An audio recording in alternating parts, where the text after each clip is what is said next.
Mr. Speaker, the President's Cabinet.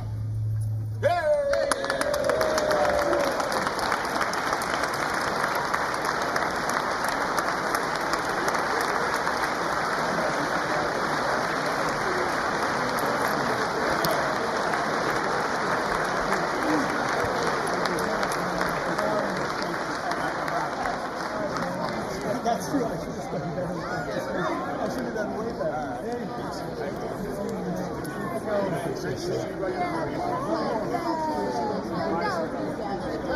Secretary, can't wait to connect with you. You have so much more. Yes.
Mr. Speaker, the President of the United States.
Thank you.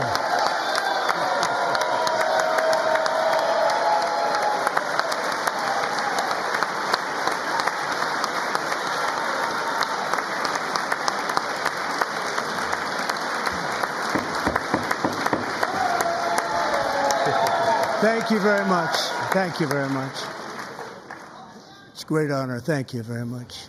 Speaker Johnson, Vice President Vance, the First Lady of the United States,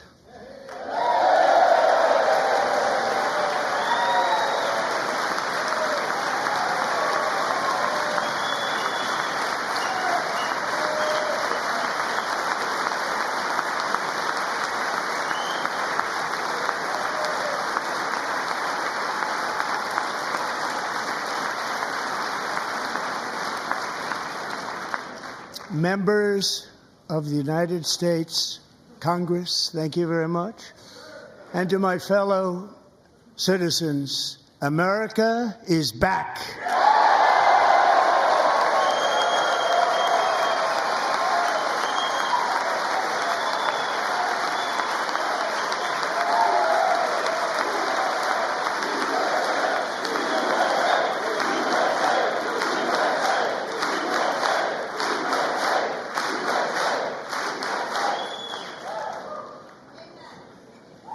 6 weeks ago, I stood beneath the dome of this Capitol and proclaimed the dawn of the golden age of America. From that moment on, it has been nothing but swift and unrelenting action to usher in the greatest and most successful era in the history of our country. We have accomplished more in 43 days than most administrations accomplished in 4 years or 8 years, and we are just getting started.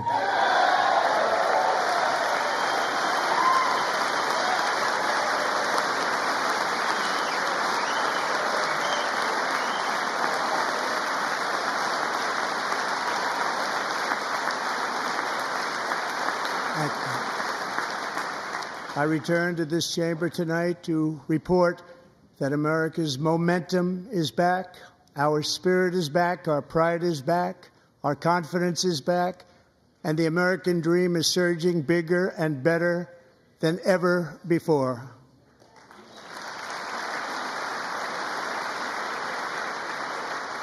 The American dream is unstoppable, and our country is on the verge of a comeback, the likes of which the world has never witnessed and perhaps will never witness again. There's never been anything like it. The presidential election of November 5th was a mandate like has not been seen in many decades. We won all 7 swing states, giving us an electoral college victory of 312 votes.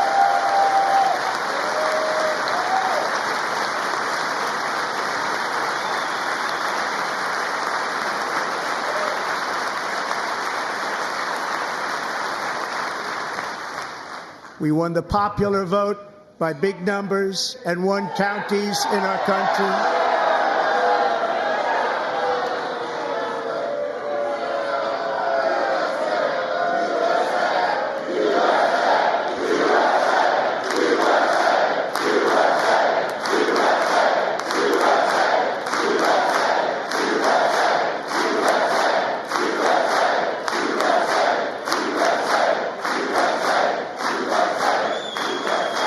And won counties in our country, 2,700 to 525, on a map that reads almost completely red for Republican.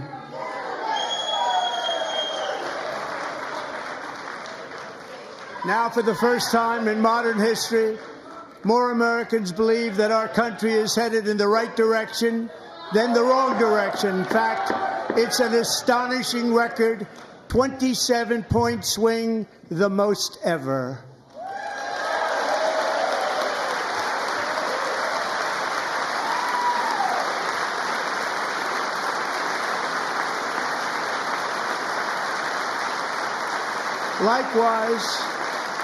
Small business optimism saw its single largest one-month gain ever recorded, a 41-point jump.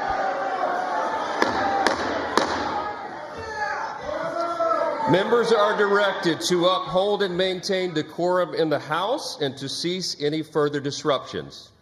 That's your warning.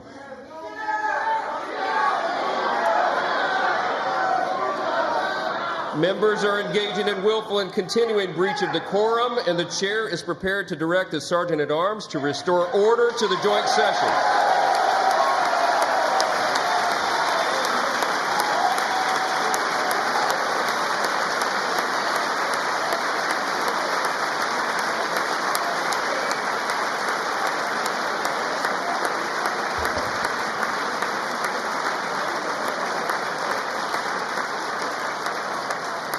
Mr. Green, take your seat. Take your seat, sir. Take your seat. Finding that members continue to engage in willful and concerted disruption of proper decorum, the chair now directs the Sergeant-at-Arms to restore order. Remove this gentleman from the chamber.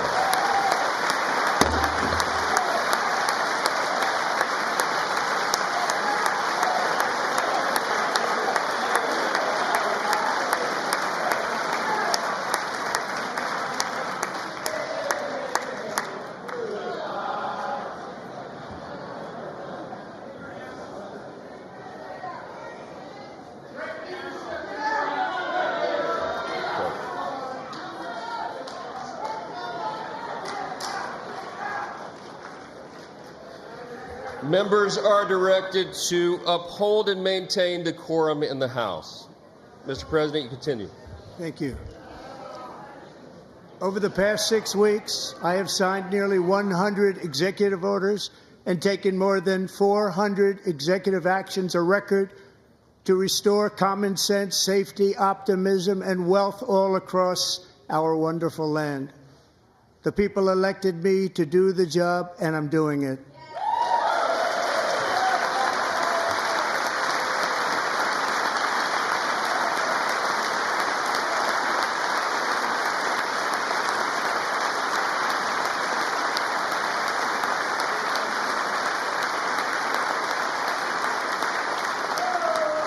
In fact, it has been stated by many that the first month of our presidency, it's our presidency, is the most successful in the history of our nation.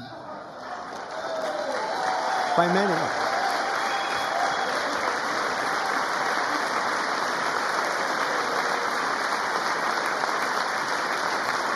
And what makes it even more impressive is that, do you know who number 2 is? George Washington. How about that? How about that? I don't know about that list, but we'll take it. Within hours of taking the oath of office, I declared a national emergency on our southern border, and I deployed the U.S. military and Border Patrol to repel the invasion of our country. And what a job they've done. As a result, illegal border crossings last month were by far the lowest ever recorded, ever.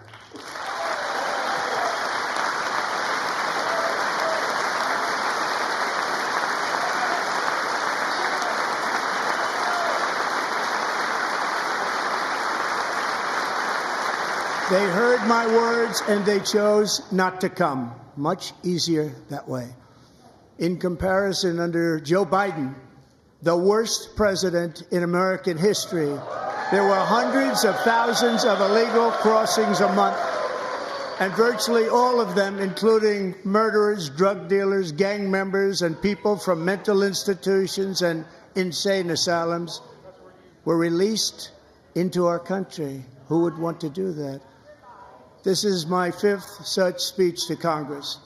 And once again, I look at the Democrats in front of me, and I realize there is absolutely nothing I can say to make them happy or to make them stand or smile or applaud. Nothing I can do. I could find a cure to the most devastating disease, a disease that would wipe out entire nations, or announce the answers to the greatest economy in history or the stoppage of crime to the lowest levels ever recorded. And these people sitting right here will not clap, will not stand, and certainly will not cheer for these astronomical achievements. They won't do it, no matter what. Five times I've been up here. It's very sad, and it just shouldn't be this way.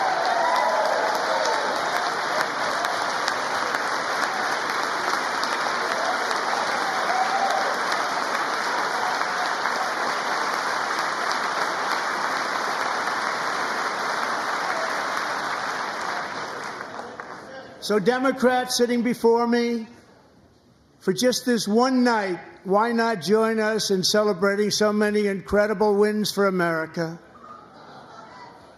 For the good of our nation, let's work together and let's truly make America great again.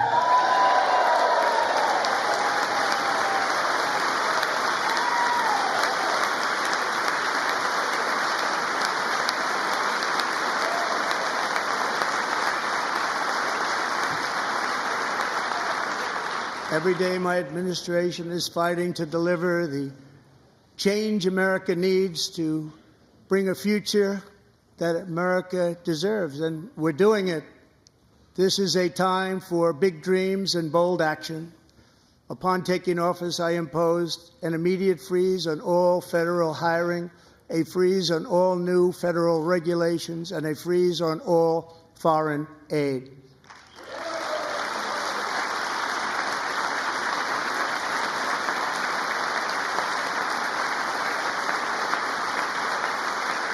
I terminated the ridiculous Green New Scam. I withdrew from the unfair Paris Climate Accord, which was costing us trillions of dollars that other countries were not paying. I withdrew from the corrupt World Health Organization.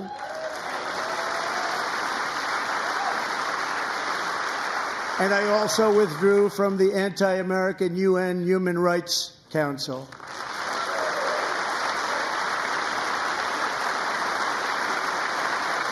We ended all of Biden's environmental restrictions that were making our country far less safe and totally unaffordable.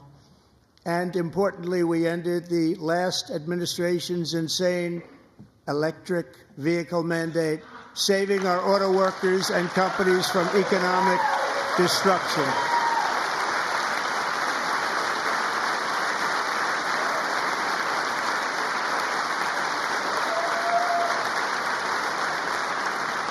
To unshackle our economy, I have directed that for every one new regulation, 10 old regulations must be eliminated, just like I did in my very successful first term.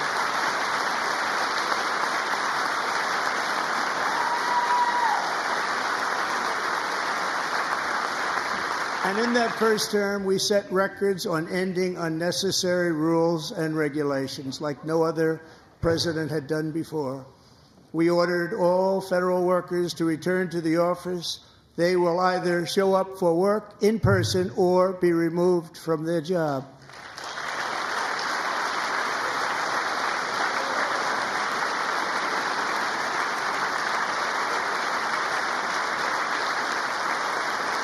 And we have ended weaponized government where, as an example, a sitting president is allowed to viciously prosecute his political opponent, like me. How did that work out? Not too good. Not too good.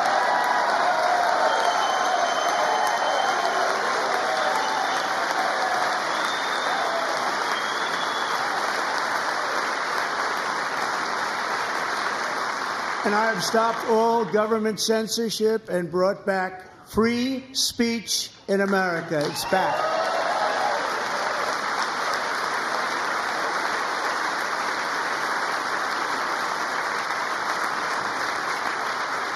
And 2 days ago, I signed an order making English the official language of the United States of America.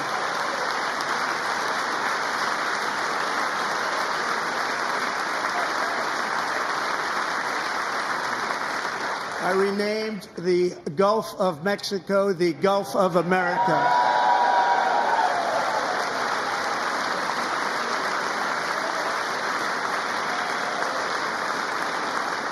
And likewise, I renamed, for a great president, William McKinley, Mount McKinley again. Beautiful Alaska. We love Alaska. We've ended the tyranny of so-called diversity, equity, and inclusion policies all across the entire federal government and indeed the private sector and our military. And our country will be woke no longer.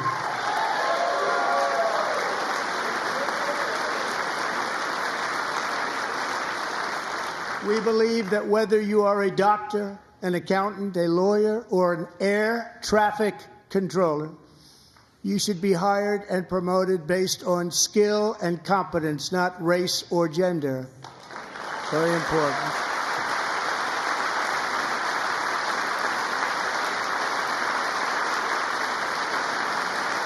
You should be hired based on merit.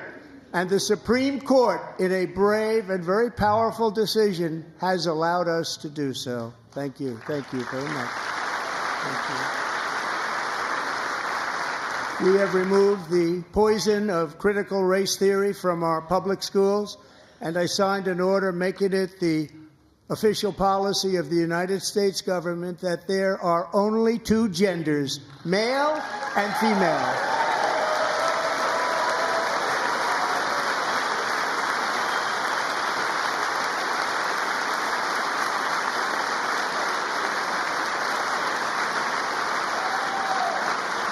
I also signed an executive order to ban men from playing in women's sports.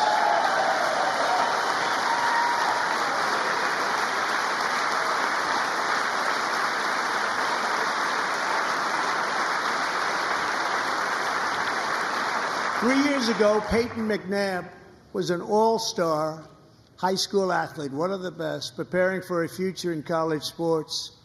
But when her girls' volleyball match was invaded by a male, he smashed the ball so hard in Peyton's face, causing traumatic brain injury, partially paralyzing her right side, and ending her athletic career. It was a shot like she's never seen before. She's never seen anything like it.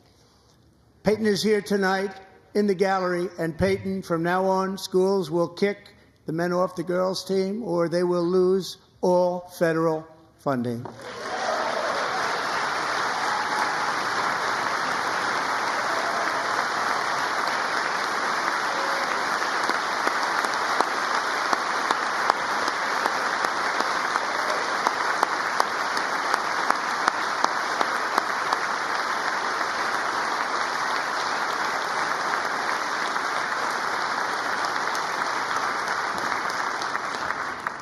And if you really want to see numbers, just take a look at what happened in the women's boxing, weightlifting, track and field, swimming, or cycling, where a male recently finished a long-distance race 5 hours and 14 minutes ahead of a woman for a new record by 5 hours. Broke the record by 5 hours. It's demeaning for women, and it's very bad for our country. We're not going to put up with it any longer.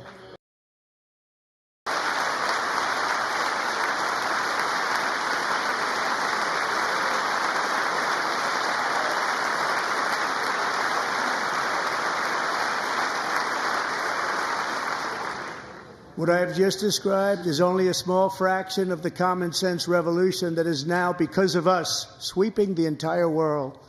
Common sense has become a common theme, and we will never go back. Never. Never going to let that happen.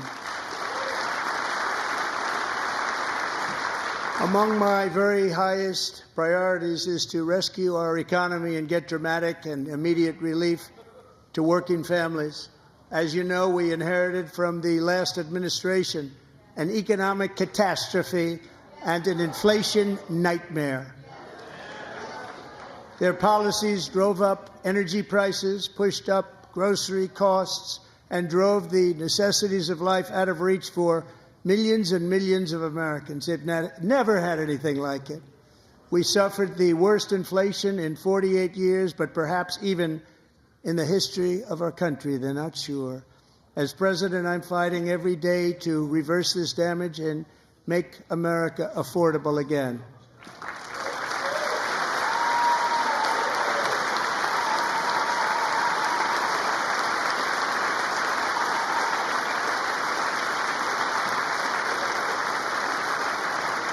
Joe Biden especially let the price of eggs get out of control.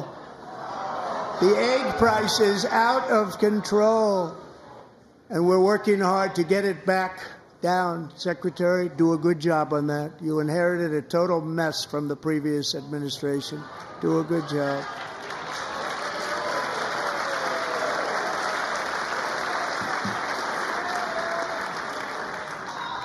A major focus of our fight to defeat inflation is rapidly reducing the cost of energy. The previous administration cut the number of new oil and gas leases by 95%, slowed pipeline construction to a halt, and closed more than 100 power plants. We are opening up many of those power plants right now.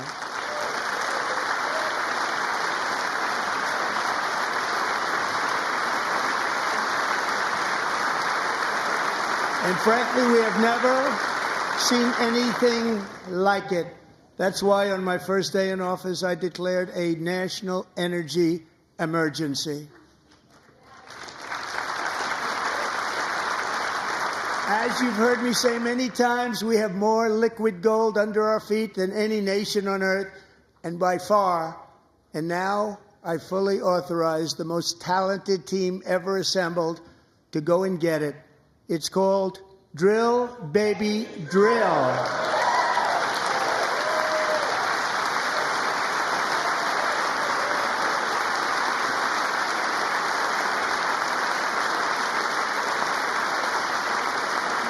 My administration is also working on a gigantic natural gas pipeline in Alaska, among the largest in the world, where Japan, South Korea, and other nations want to be our partner with investments of trillions of dollars each. There's never been anything like that one. It will be truly spectacular. It's all set to go. The permitting is gotten.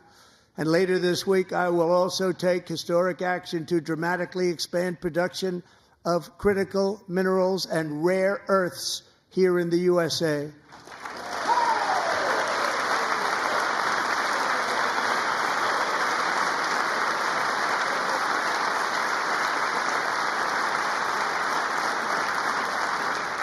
To further combat inflation, we will not only be reducing the cost of energy, but will be ending the flagrant waste of taxpayer dollars.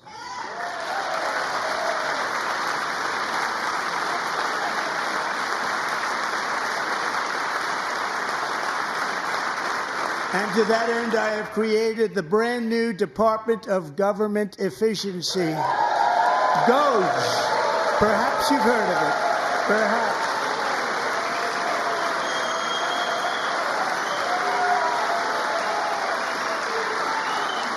Which is headed by Elon Musk, who is in the gallery tonight.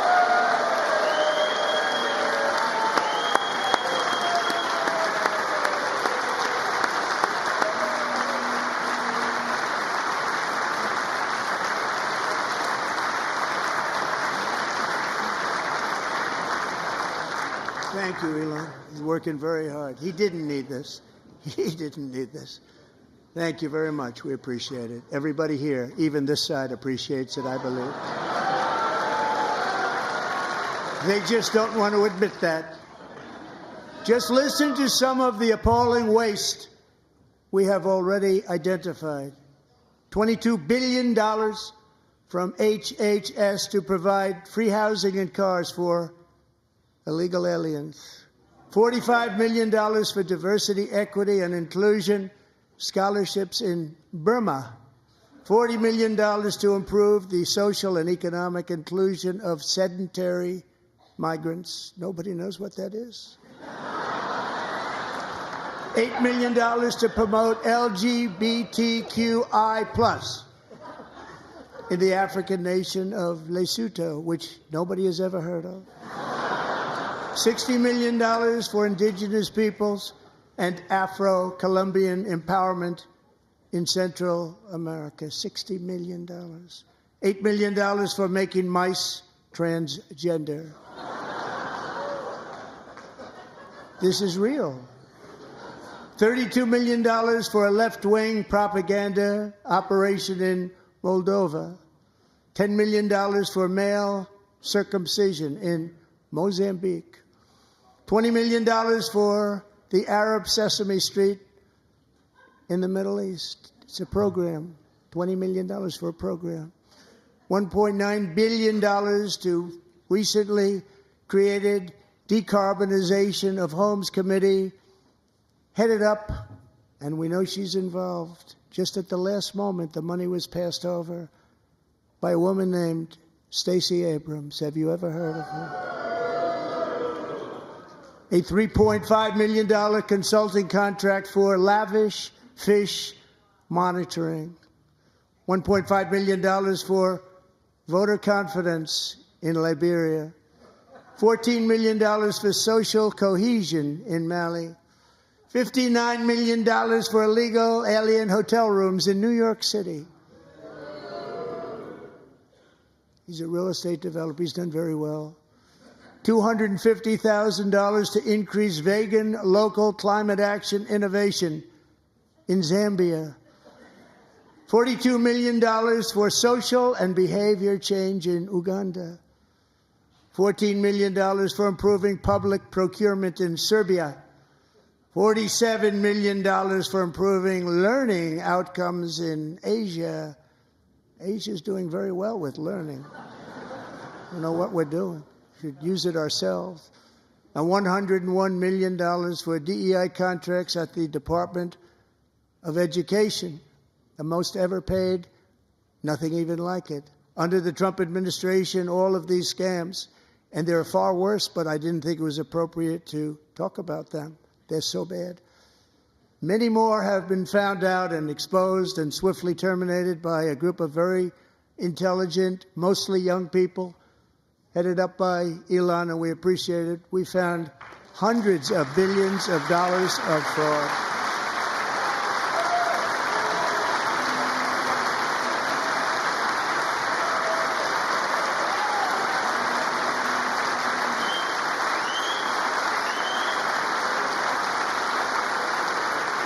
And we've taken back the money and reduced our debt to fight inflation and other things.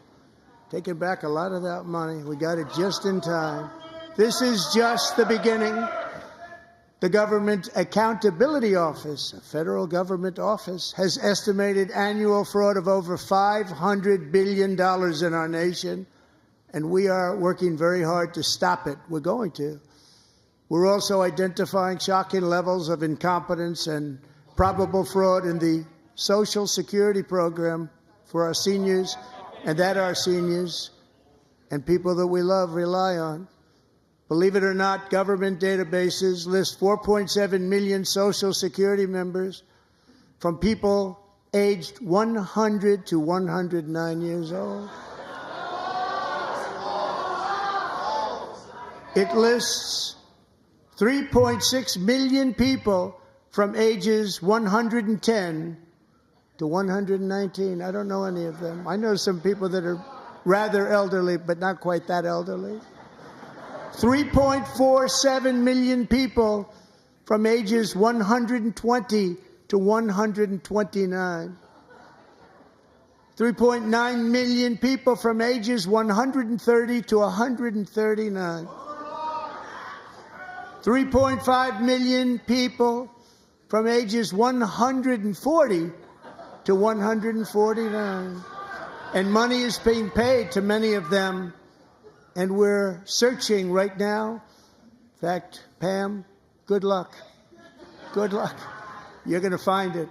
But a lot of money is paid out to people because it just keeps getting paid, and nobody does, and it really hurts Social Security and hurts our country. 1.3 million people from ages 150 to 159, and over 130,000 people, according to the Social Security databases, are age over 160 years old. We have a healthier country than I thought, Bobby.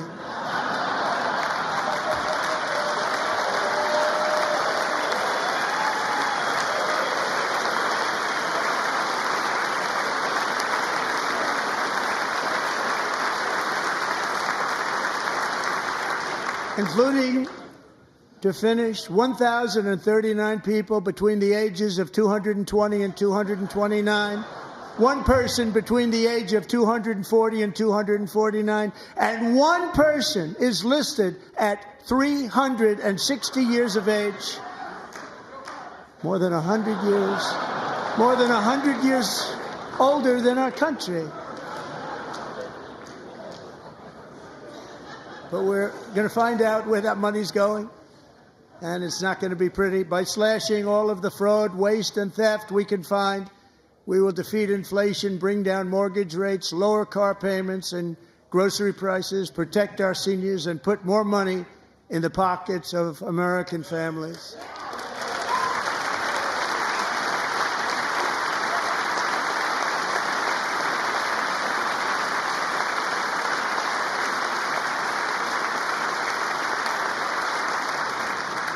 And today, interest rates took a beautiful drop, big, beautiful drop. It's about time. And in the near future, I want to do what has not been done in 24 years, balance the federal budget. We're going to balance it.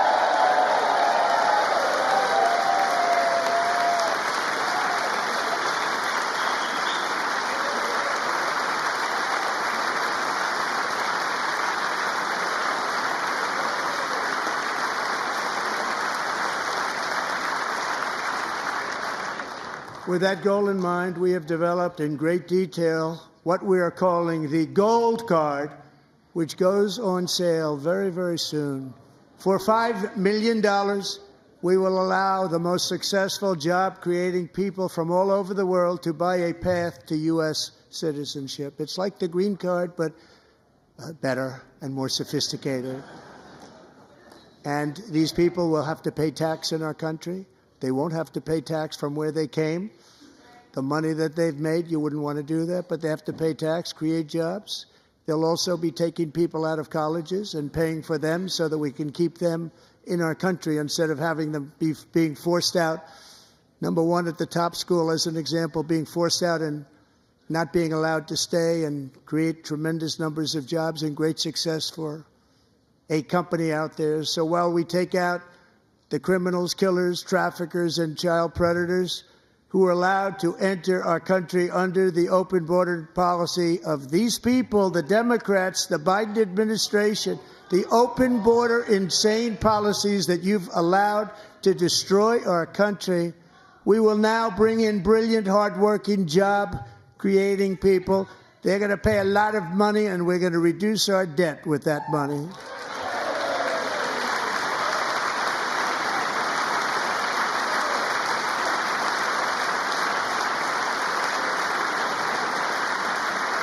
Americans have given us a mandate for bold and profound change. For nearly 100 years, the federal bureaucracy has grown until it has crushed our freedoms, ballooned our deficits, and held back America's potential in every possible way. The nation founded by pioneers and risk-takers now drowns under millions and millions of pages of regulations and debt. Approvals that should take 10 days to get instead take 10 years, 15 years, and even 20 years before you're rejected. Meanwhile, we have hundreds of thousands of federal workers who have not been showing up to work. My administration will reclaim power from this unaccountable bureaucracy, and we will restore true democracy to America again.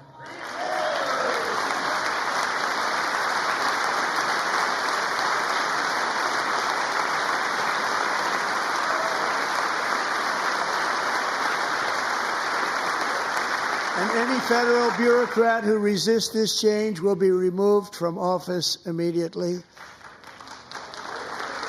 Because we are draining the swamp. It's very simple. And the days of rule by unelected bureaucrats are over.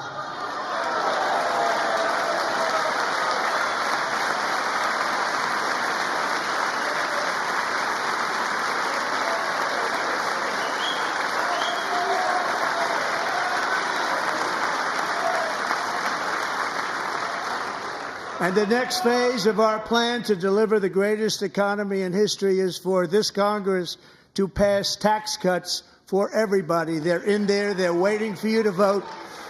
And I'm sure that the people on my right, I don't mean the Republican right, but my right here, I'm sure you're going to vote for those tax cuts, because otherwise I don't believe the people will ever vote you into office. So I'm doing you a big favor by telling you that. But I know this group is going to be voting for the tax.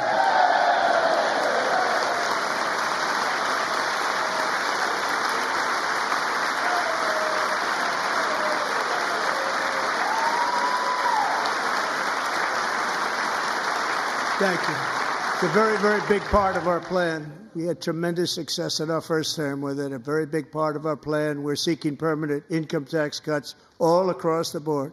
And to get urgently needed relief to Americans hit especially hard by inflation, I'm calling for no tax on tips, no tax on overtime, and no tax on Social Security benefits for our great seniors.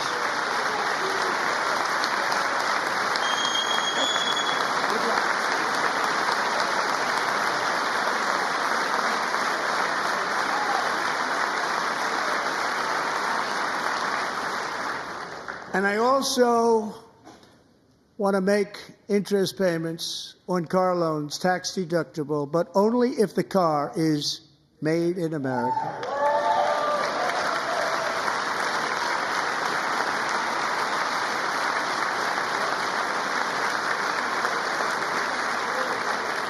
And by the way, we're going to have growth in the auto industry like nobody's ever seen. Plants are opening up all over the place. Deals are being made. Never seen. That's a combination of the election win and tariffs. It's a beautiful word, isn't it? That, along with our other policies, will allow our auto industry to absolutely boom. It's going to boom.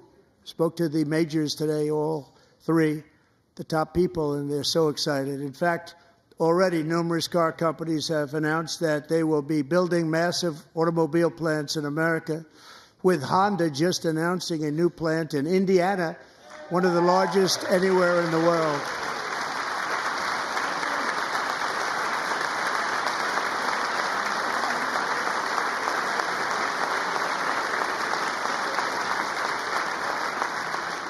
And this has taken place since our great victory on November 5th, a date which will hopefully go down as one of the most important in the history of our country.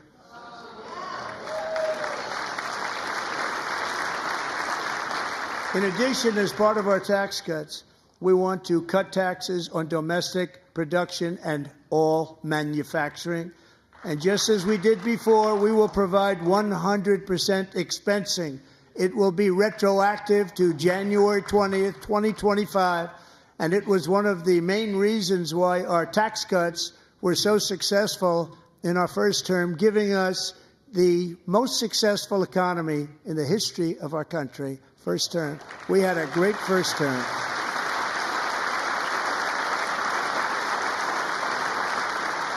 If you don't make your product in America, however, under the Trump administration, you will pay a tariff, and in some cases, a rather large one. Other countries have used tariffs against us for decades, and now it's our turn to start using them against those other countries. On average, the European Union, China, Brazil, India, Mexico, and Canada, have you heard of them? And countless other nations charge us tremendously higher tariffs than we charge them. It's very unfair.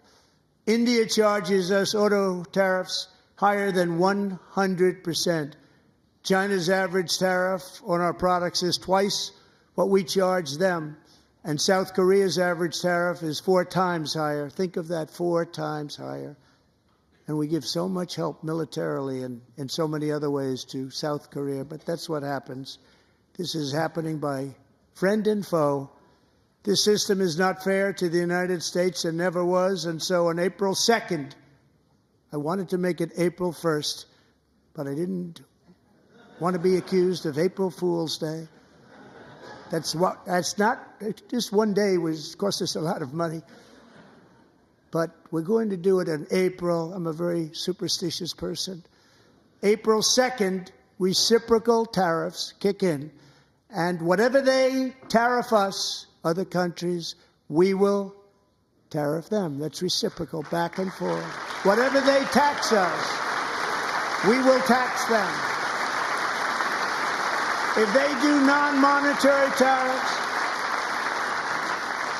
to keep us out of their market, then we will do non-monetary barriers to keep them out of our market.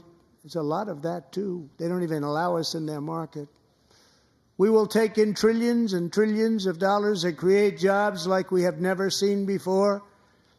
I did it with China and I did it with others, and the Biden administration couldn't do anything about it because there was so much money they couldn't do anything about it. We have been ripped off for decades by nearly every country on earth, and we will not let that happen any longer.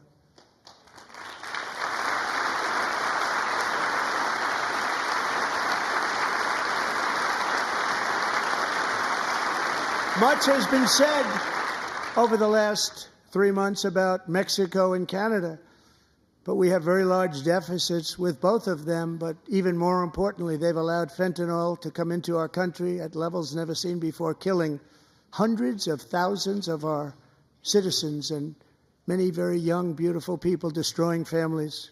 Nobody's ever seen anything like it.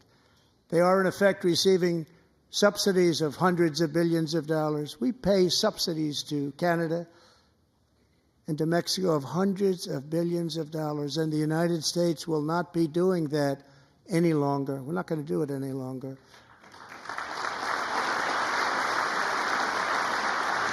Thanks to our America First policies we're putting into place, we have had $1.7 trillion of new investment in America in just the past few weeks. The combination of the election and our economic policies that people of SoftBank, one of the most brilliant anywhere in the world, announced a $200 billion investment.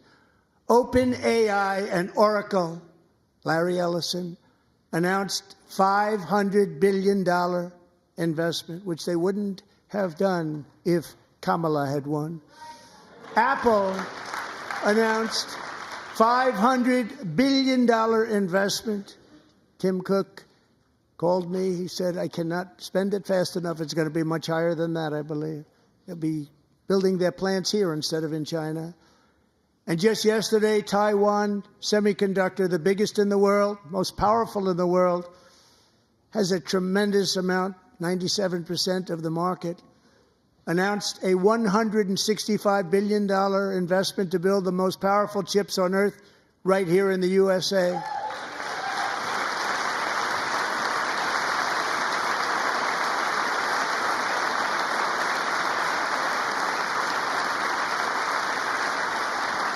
And we're not giving them any money. Your CHIPS Act is a horrible, horrible thing. We give hundreds of billions of dollars, and it doesn't mean a thing. They take our money and they don't spend it. All that meant to them, we're giving them no money. All that was important to them was they didn't want to pay the tariffs, so they came and they're building, and many other companies are coming. We don't have to give them money. We just want to protect our businesses and our people. And they will come because they won't have to pay tariffs if they build in America. So it's very amazing.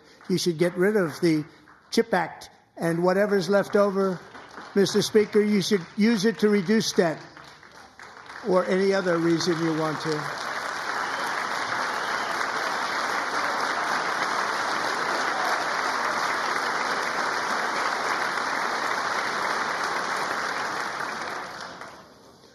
Our new trade policy will also be great for the American farmer. I love the farmer,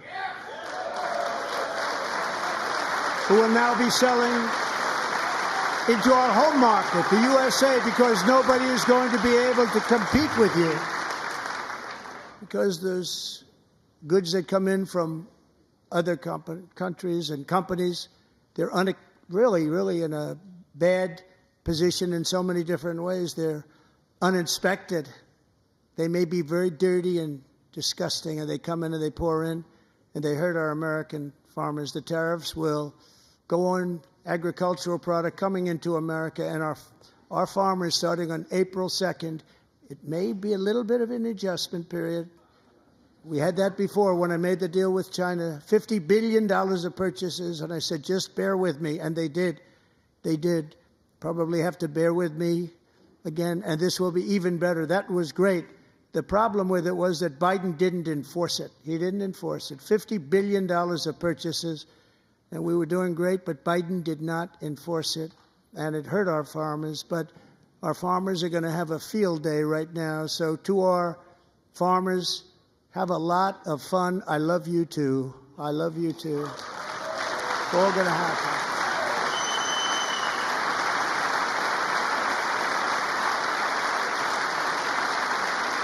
And I have also imposed a 25% tariff on foreign aluminum, copper, lumber, and steel, because if we don't have, as an example, steel and lots of other things, we don't have a military, and frankly, we just won't have a country very long. Here today is a proud American steelworker, fantastic person from Decatur, Alabama, Jeff Denard. Has been working at the same steel plant for 27 years in a job that has allowed him to serve as the captain of his local volunteer fire department, raised 7 children with his beautiful wife, Nicole, and over the years provide a loving home for more than 40 foster children. So great, Jeff.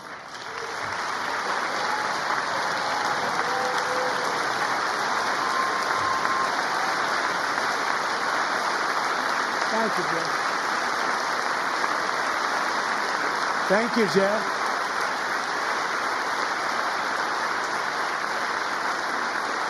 Stories like Jeff's remind us that tariffs are not just about protecting American jobs.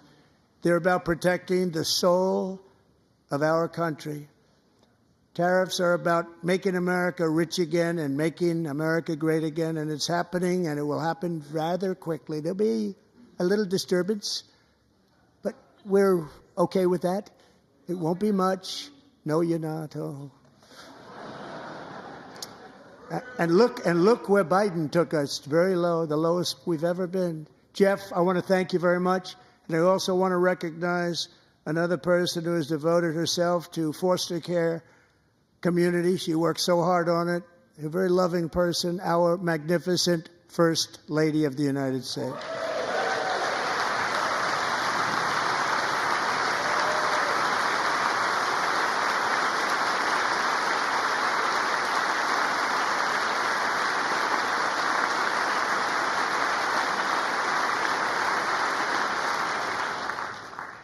Melania's work has yielded incredible results, helping prepare our nation's future leaders as they enter the workforce.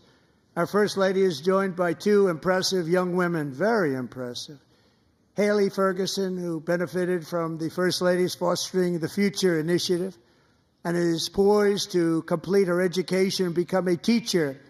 And Elliston Berry, who became a victim of an illicit deepfake image produced by a peer.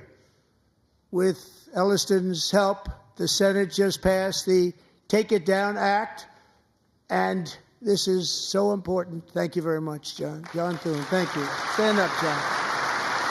Thank you, John.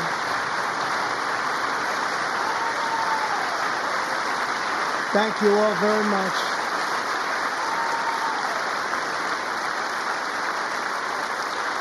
Thank you. And thank you to John Thune and the Senate. Great job. To criminalize the publication of such images online is terrible, terrible thing. And once it passes the House, I look forward to signing that bill into law. Thank you. And I'm going to use that bill for myself, too, if you don't mind. Because nobody gets treated worse than I do online. Nobody. That's great. Thank you very much to the Senate. Thank you. But if we truly care about protecting Americans' children, no step is more crucial than securing America's borders. Over the past 4 years, 21 million people poured into the United States. Many of them were murderers, human traffickers, gang members, and other criminals from the streets of dangerous cities all throughout the world. Because of Joe Biden's insane and very dangerous open border policies, they are now strongly embedded in our country, but we are getting them out and getting them out fast.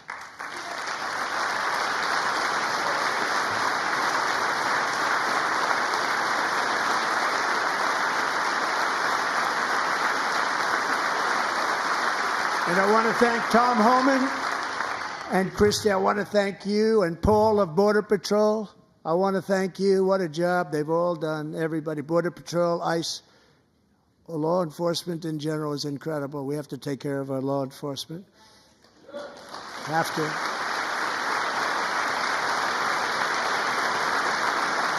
Last year,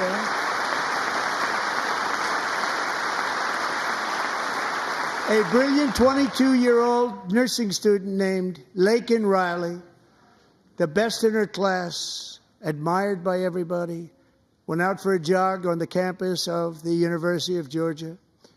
That morning, Laken was viciously attacked, assaulted, beaten, brutalized, and horrifically murdered. Laken was stolen from us by a savage illegal alien gang member who was arrested while trespassing across Biden's open southern border and then set loose into the United States under the heartless policies of that failed administration. It was indeed a failed administration. He had then been arrested and released in a Democrat-run sanctuary city, a disaster, before ending the life of this beautiful young angel. With us this evening are Laken's beloved mother, Allison, and her sister, Lauren.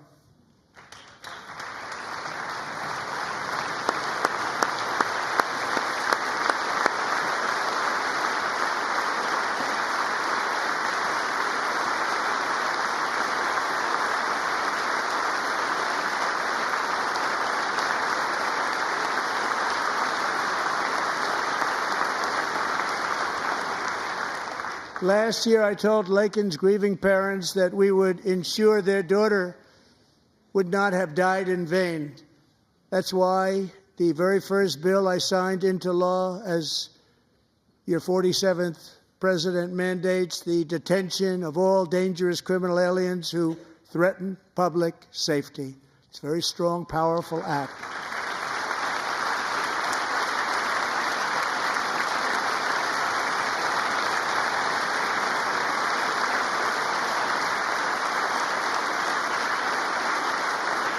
It's called the Laken-Riley Act. So Allison and Lauren, America will never, ever forget our beautiful Laken Hope Riley.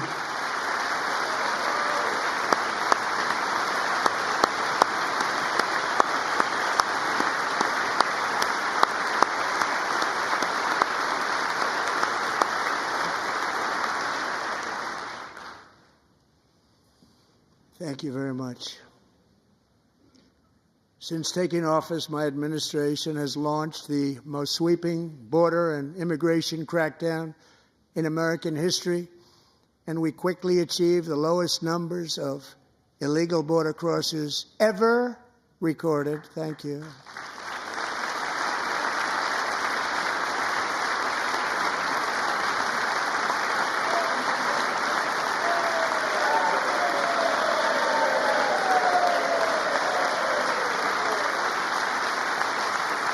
The media and our friends in the Democrat Party kept saying we needed new legislation. We must have legislation to secure the border.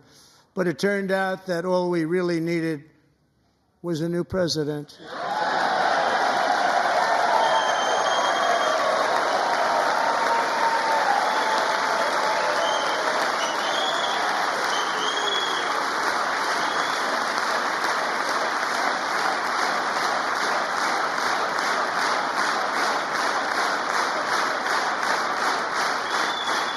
Thank you. Joe Biden didn't just open our borders, he flew illegal aliens over them to overwhelm our schools, hospitals, and communities throughout the country. Entire towns like Aurora, Colorado, and Springfield, Ohio, buckled under the weight of the migrant occupation and corruption like nobody's ever seen before. Beautiful towns destroyed. Now, just as I promised in my inaugural address, we are achieving the great liberation of America.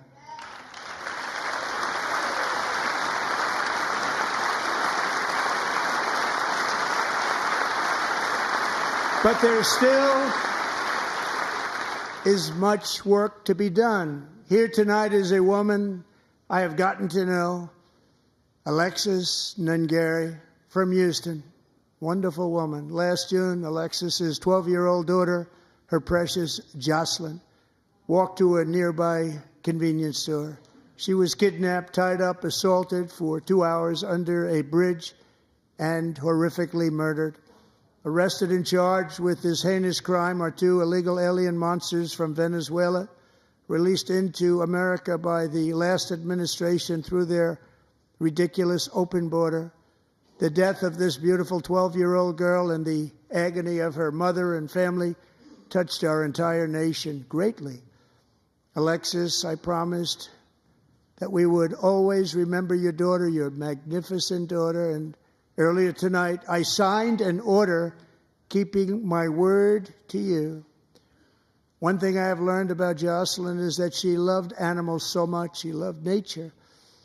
Across Galveston Bay, from where Jocelyn lived in Houston, you will find a magnificent national wildlife refuge, a pristine, peaceful, 34,000-acre sanctuary for all of God's creatures on the edge of the Gulf of America. Alexis, moments ago, I formally renamed that refuge in loving memory of your beautiful daughter, Jocelyn. So, Mr. Vice President, if you would, may I have the order?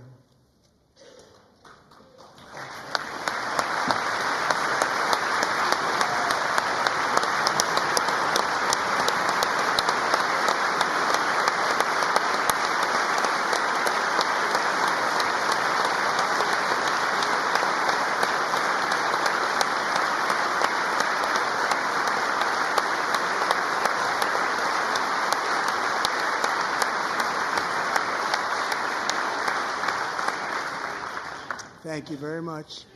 All 3 savages charged with Jocelyn and Lakin's murders were members of the Venezuelan prison gang, the toughest gang, they say, in the world, known as Tren de Aragua. 2 weeks ago, I officially designated this gang, along with MS-13 and the bloodthirsty Mexican drug cartels, as foreign terrorist organizations.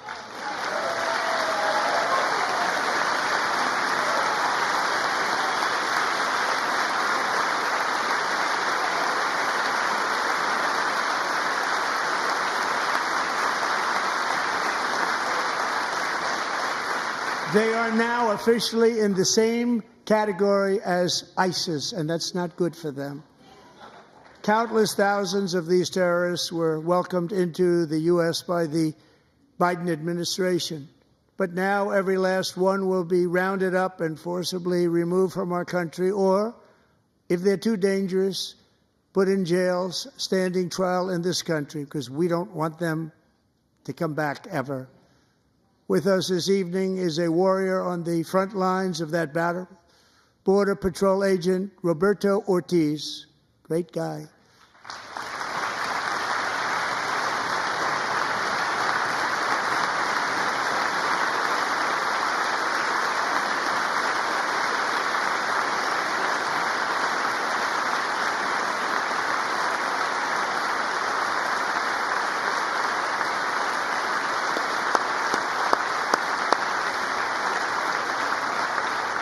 In January, Roberto and another agent were patrolling by the Rio Grande near an area known as Cartel Island. Doesn't sound too nice to me.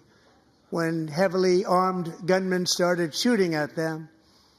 Roberto saw that his partner was totally exposed, at great danger, and he leapt into action, returning fire and providing crucial seconds for his fellow agent to seek safety, just barely.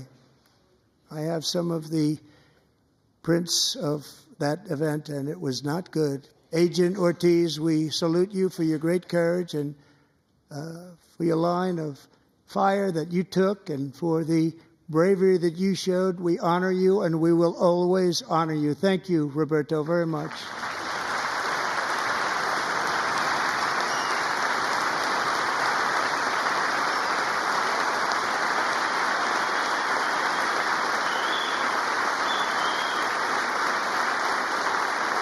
Thank you, Roberto.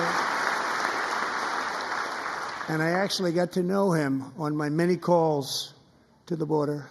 He's a great gentleman. The territory to the immediate south of our border is now dominated entirely by criminal cartels that murder, rape, torture, and exercise total control. They have total control over a whole nation, posing a grave threat to our national security. The cartels are waging war in America, and it's time for America to wage war on the cartels, which we are doing.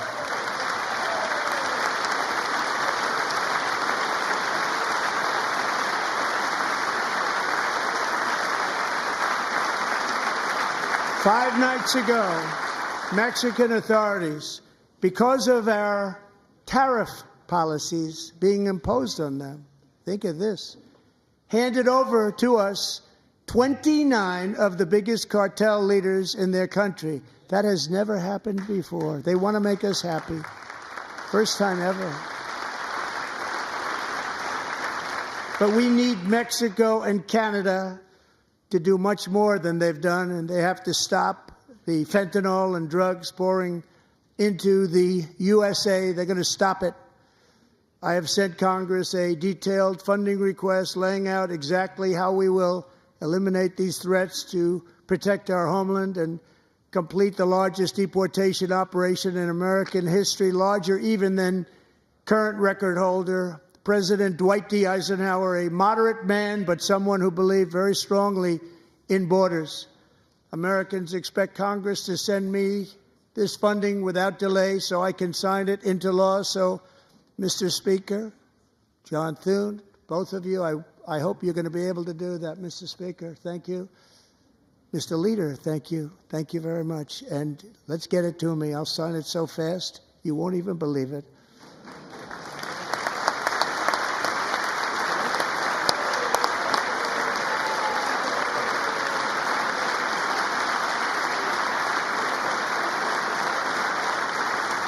And as we reclaim our sovereignty, we must also bring back law and order to our cities and towns.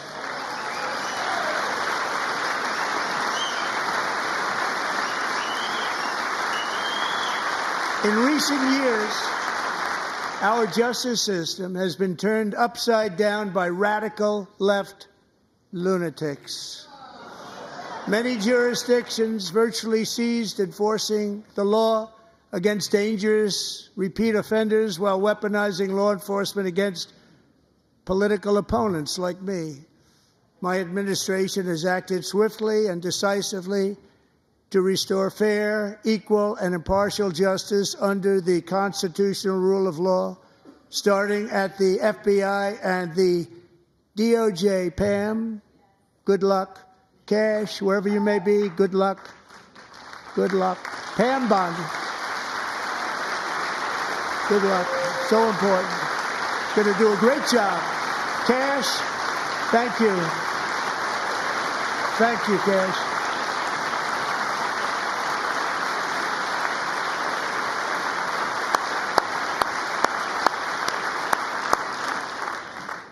They've already started very strong. They're going to do a fantastic job. You're going to be very proud of them.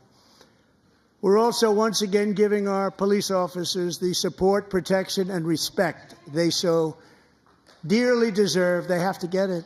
They have such a hard, dangerous job, but we're going to make it less dangerous.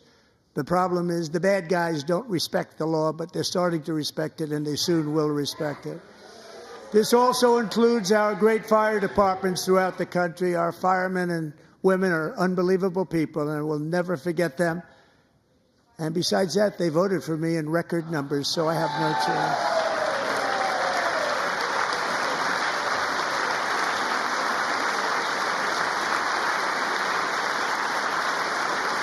One year ago this month, 31-year-old New York police officer Jonathan Diller, unbelievably wonderful person and a great officer, was gunned down at a traffic stop on Long Island. I went to his funeral.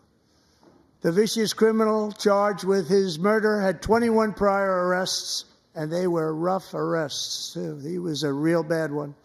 The thug in the seat next to him had 14 prior arrests and went by the name of Killer. He was Killer. He killed other people, they say, a lot of them. I attended Officer Diller's service, and when I met his wife and one-year-old son, Ryan, it was very inspirational, actually. His widow's name is Stephanie, and she is here tonight. Stephanie, thank you very much, Stephanie. Thank you very much.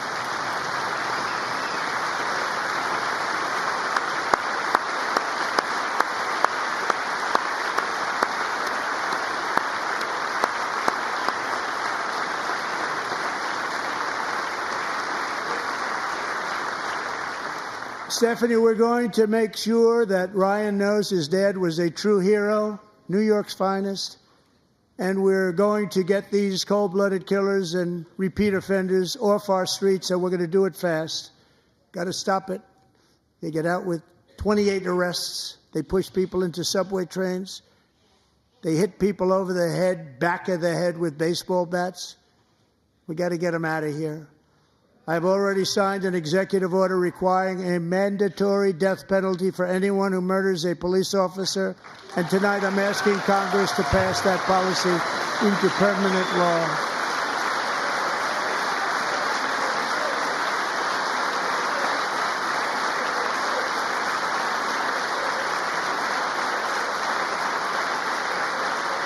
I'm also asking for a new crime bill getting tough on repeat offenders while enhancing protections for America's police officers so they can do their jobs without fear of their lives being totally destroyed.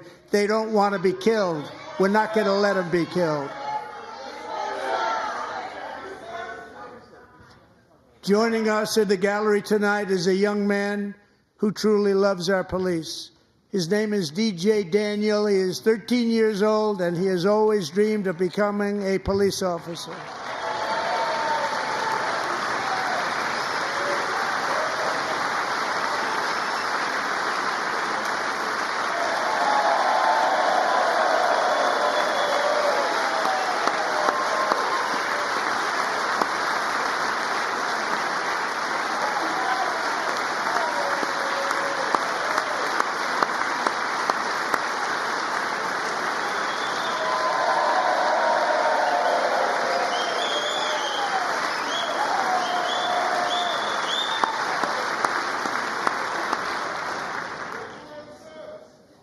But in 2018, DJ was diagnosed with brain cancer.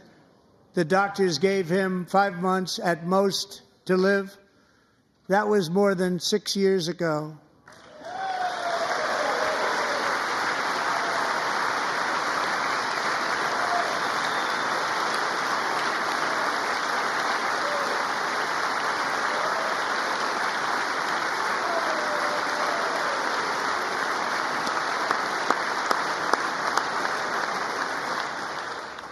Since that time, DJ and his dad have been on a quest to make his dream come true, and DJ has been sworn in as an honorary law enforcement officer, actually a number of times. The police love him, the police departments love him.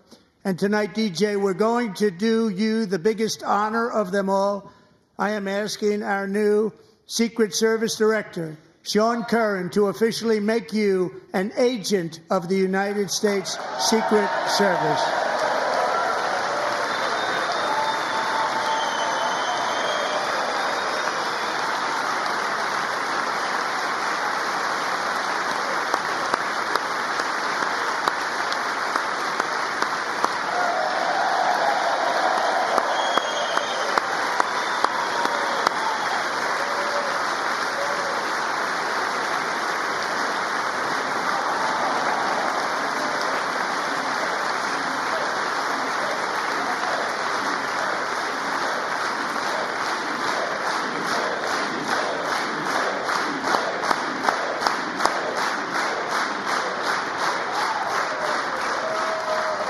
Thank you, DJ.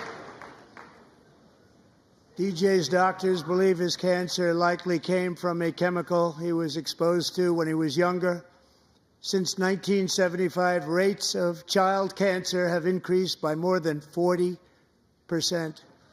Reversing this trend is one of the top priorities for our new presidential commission to make America healthy again, chaired by our new Secretary of Health and Human Services, Robert F. Kennedy, Jr.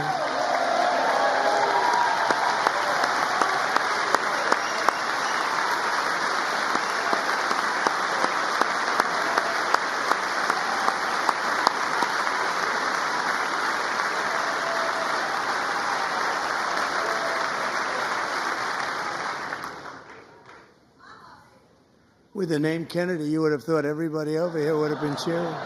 How quickly they forget. Our goal is to get toxins out of our environment, poisons out of our food supply, and keep our children healthy and strong. As an example, not long ago, and you can't even believe these numbers, 1 in 10,000 children had autism, 1 in 10,000. And now it's 1 in 36. There's something wrong. 1 in 36. Think of that. So we're going to find out what it is, and there's nobody better than Bobby and all of the people that are working with you. You have the best to figure out what is going on. Okay, Bobby? Good luck. It's a very important job. Thank you.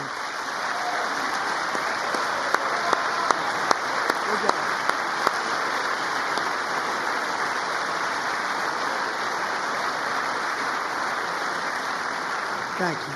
My administration is also working to protect our children from toxic ideologies in our schools. A few years ago, January Littlejohn and her husband discovered that their daughter's school had secretly socially transitioned their 13-year-old little girl. Teachers and administrators conspired to deceive January and her husband while encouraging her daughter to use a new name and pronouns. They, them pronoun, actually, all without telling January, who is here tonight and is now a courageous advocate against this form of child abuse. January, thank you. Thank you.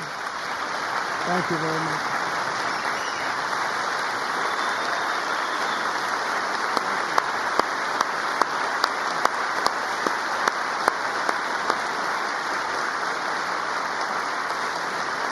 Thank you.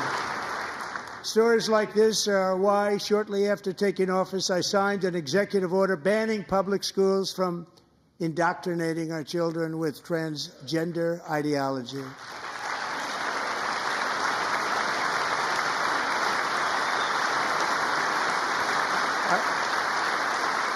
I also signed an order to cut off all taxpayer funding to any institution that engages in the sexual mutilation of our youth.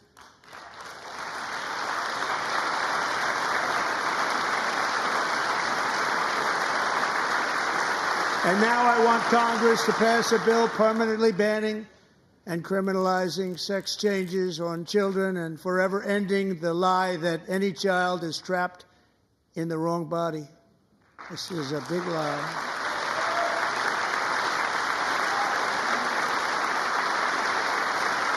And our message to every child in America is that you are perfect exactly the way God made you.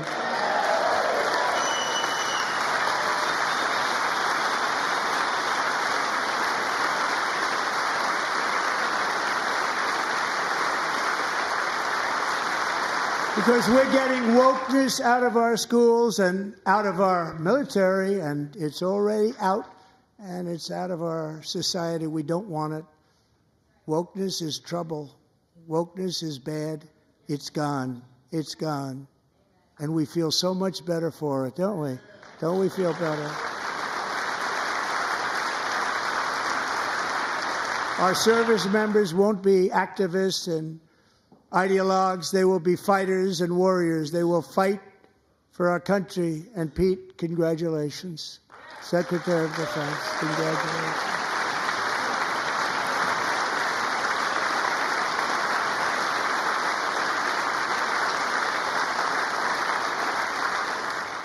And he's not big into the woke movement, I can tell you. I know him well. I am pleased to report that in January, the U.S. Army had its single best recruiting month in 15 years, and that all armed services are having among the best recruiting results ever in the history of our services. What a difference.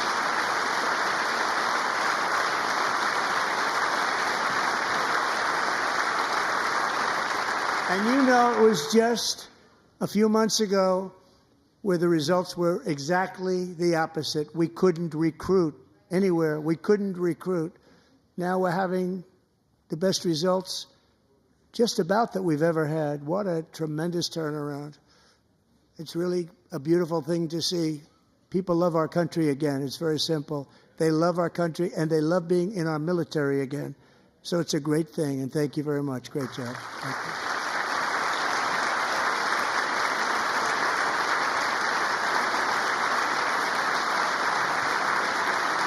We're joined tonight by a young man, Jason Hartley, who knows the weight of that call of duty. Jason's father, grandfather, and great-grandfather all wore the uniform. Jason tragically lost his dad, who was also a Los Angeles County Sheriff's deputy when he was just a boy, and now he wants to carry on the family legacy of service. Jason is a senior in high school, a 6-letter varsity athlete, a really good athlete, they say, a brilliant student with a 4.46, that's good, GPA. And his greatest dream is to attend the U.S. Military Academy at West Point.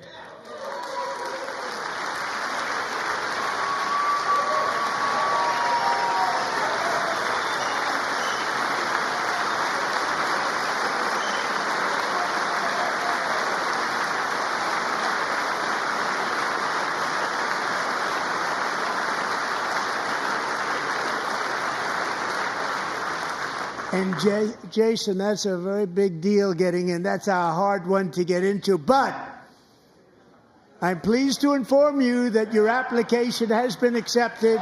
You will soon be joining the Corps of Cadets.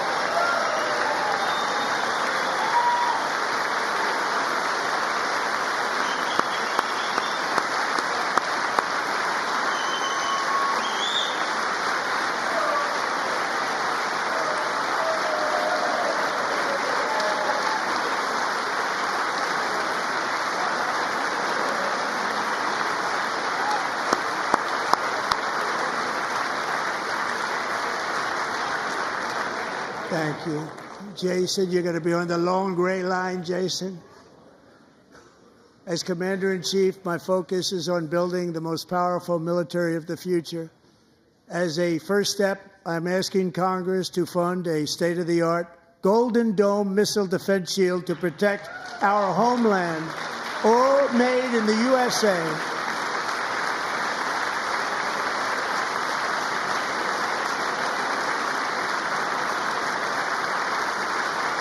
And Ronald Reagan wanted to do it long ago, but the technology just wasn't there, not even close. But now we have the technology. It's incredible, actually. And other places, they have it. Israel has it. Other places have it. And the United States should have it too, right, Tim, right? They should have it too. So I want to thank you. But it's a very, very important. This is a very dangerous world. We should have it. We want to be protected, and we're going to protect our citizens like never before. To boost our defense industrial base, we are also going to resurrect the American shipbuilding industry, including commercial shipbuilding and military shipbuilding.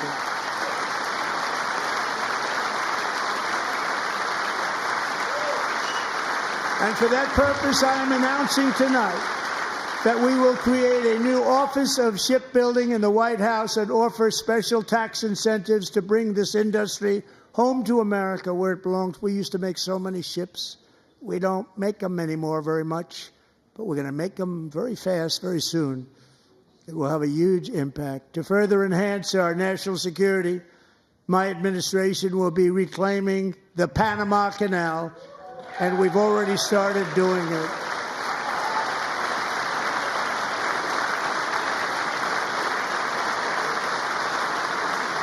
Just today, a large American company announced they are buying both ports around the Panama Canal and lots of other things having to do with the Panama Canal and a couple of other canals.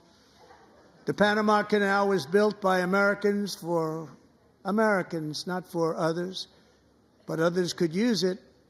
But it was built at tremendous cost of American blood and treasure. 38,000 workers died building the Panama Canal.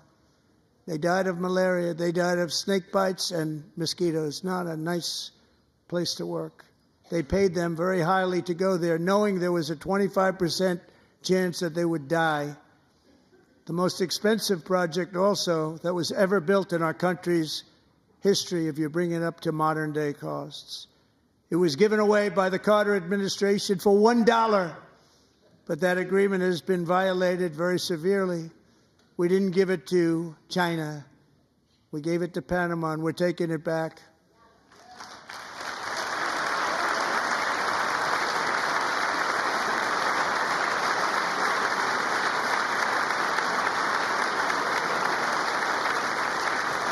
And we have Marco Rubio in charge. Good luck, Marco.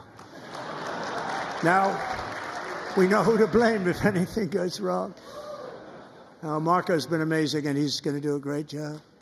Think of it. He got 100 votes. You know, he was approved with actually 99, but the 100th was this gentleman, and I feel very certain. So let's assume he got 100 votes. And I'm either very, very happy about that or I'm very concerned about it. But he's already proven. I mean, he's a great gentleman. He's respected by everybody, and we appreciate you voting for Marco. He's going to do a fantastic job. Thank you. Thank you. He's doing a great job. Great job. And I also have a message tonight for the incredible people of Greenland. We strongly support your right to determine your own future. And if you choose, we welcome you into the United States of America. We need Greenland for national security and even international security, and we're working with everybody involved to try and get it. But we need it really for international world security, and I think we're going to get it. One way or the other, we're going to get it. We will keep you safe. We will make you rich, and together we will take Greenland to heights like you have never thought possible before. It's a very small population, but very, very large piece of land and very, very important for military security. America is once again standing strong against the forces of radical Islamic terrorism.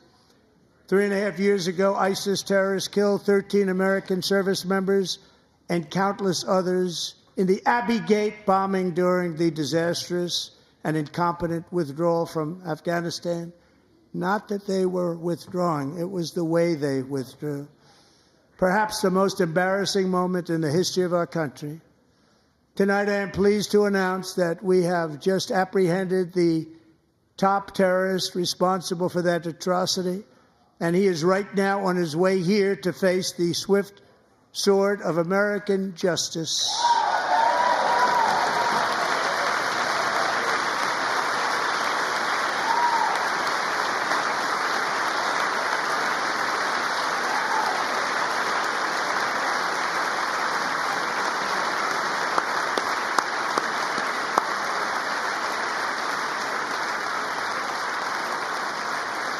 And I want to thank especially the government of Pakistan for helping arrest this monster. This was a very momentous day for those 13 families who I actually got to know very well, most of them, whose children were murdered, and the many people that were so badly, over 42 people, so badly injured on that fateful day in Afghanistan. What a horrible day. Such incompetence was shown. That when Putin saw what happened, I guess he said, wow, maybe this is my chance. That's how bad it was. Should have never happened. Grossly incompetent people. I spoke to many of the parents and loved ones, and they're all in our hearts tonight. Just spoke to them on the phone. We had a big call every one of them called, and everybody was on the line, and they did nothing but cry with happiness. They were very happy, as happy as you can be under those circumstances. Their child, brother, sister, son, daughter was killed for no reason whatsoever. In the Middle East, we're bringing back our hostages from Gaza. In my first term, we achieved one of the most groundbreaking peace agreements in generations, the Abraham Accords.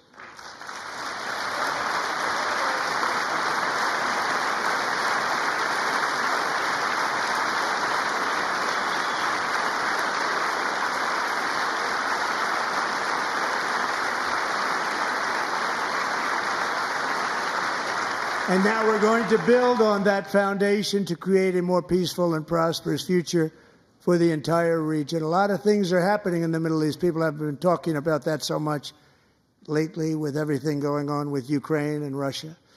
But a lot of things are happening in the Middle East. It's a rough neighborhood, actually. I'm also working tirelessly to end the savage conflict in Ukraine. Millions of Ukrainians and Russians have been needlessly killed or wounded in this horrific and brutal conflict with no end in sight. The United States has sent hundreds of billions of dollars to support Ukraine's defense with no security, with no anything.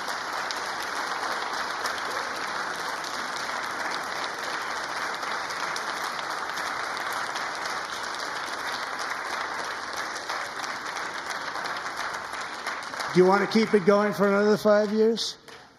Yeah, you would say Pocahontas says yes.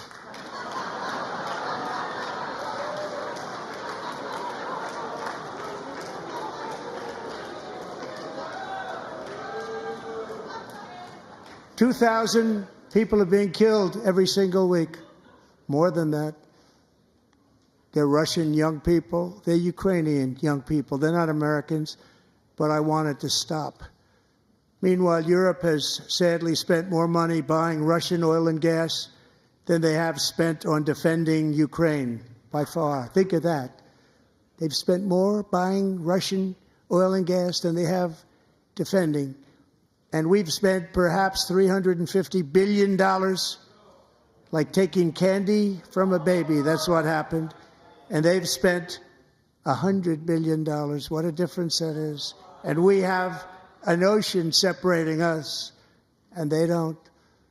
But we're getting along very well with them, and lots of good things are happening. Biden has authorized more money in this fight than Europe has spent, by billions and billions of dollars. It's hard to believe that they wouldn't have stopped it and said, at some point, come on, let's equalize. You got to be equal to us. But that didn't happen. Earlier today, I received an important letter from President Zelensky of Ukraine. The letter reads, Ukraine is ready to come to the negotiating table as soon as possible to bring lasting peace closer. Nobody wants peace more than the Ukrainians, he said.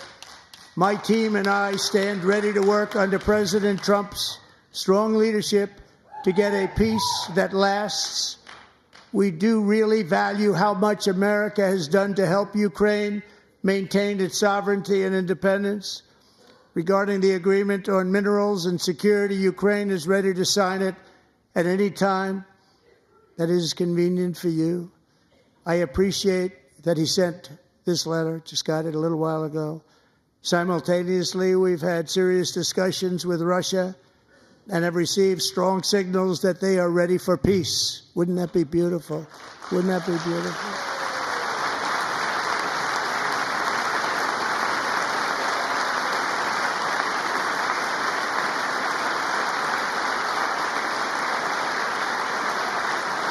Wouldn't that be beautiful?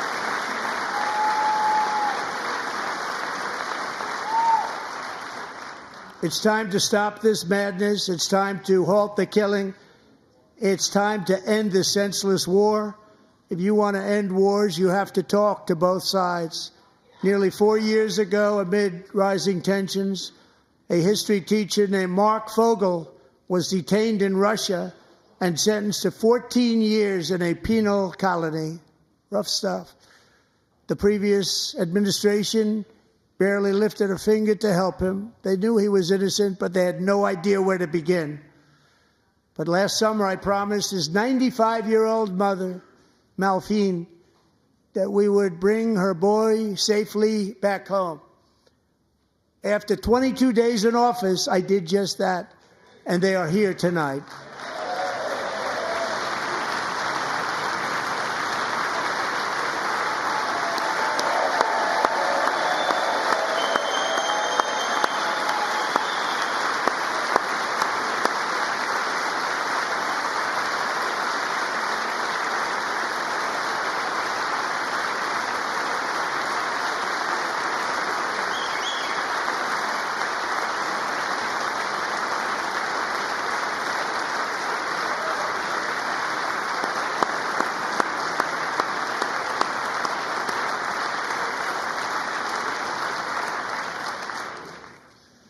To Mark and his great mom, we are delighted to have you safe and sound and with us. As fate would have it, Mark Fogel was born in a small rural town in Butler, Pennsylvania. Have you heard of it? Where his mother has lived for the past 78 years. I just happened to go there last July 13th for a rally. That was not pleasant. And that is where I met his beautiful mom right before I walked onto that stage. And I told her I would not forget what she said about her son. And I never did I? Never forgot. Less than 10 minutes later, at that same rally, gunfire rang out, and a sick and deranged assassin unloaded 8 bullets from his sniper's perch into a crowd of many thousands of people. My life was saved by a fraction of an inch, but some were not so lucky. Corey Comparator was a firefighter, a veteran, a Christian, a husband, a devoted father, and above all, a protector. When the sound of gunshots pierced the air, it was a horrible sound. Corey knew instantly what it was and what to do. He threw himself on top of his wife and daughters and shielded them from the bullets with his own body. Corey was hit really hard. You know the story from there. He sacrificed his life to save theirs. 2 others, very fine people, were also seriously hit. But thankfully, with the help of 2 great country doctors, we thought they were gone and they were saved. So those doctors had great talent. We're joined by Corey's wife, Helen, who was his high school sweetheart, and their 2 beloved daughters, Allison and Kaylee. Thank you.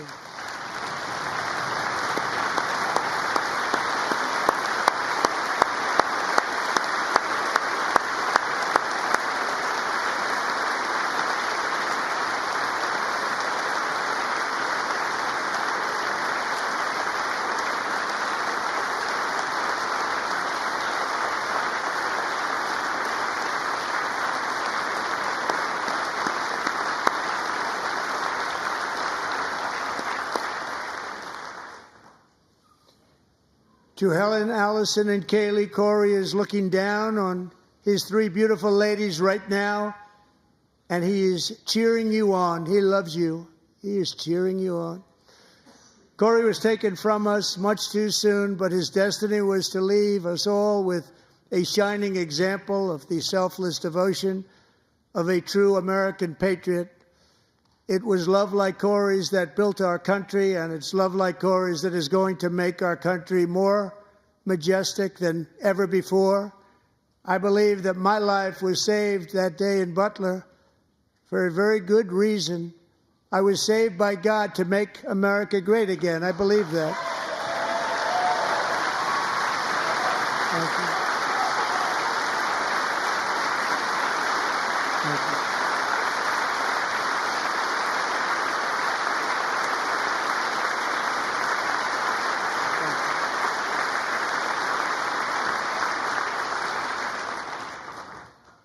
Thank Thank you very much. From the patriots of Lexington and Concord to the heroes of Gettysburg and Normandy, from the warriors who crossed the Delaware to the trailblazers who climbed the Rockies, and from the legends who soared at Kitty Hawk to the astronauts who touched the moon, Americans have always been the people who defied all odds, transcended all dangers, made the most extraordinary sacrifices, and did whatever it took to defend our children, our country, and our freedom. And as we have seen in this chamber tonight, that same strength, faith, love, and spirit is still alive and thriving in the hearts of the American people.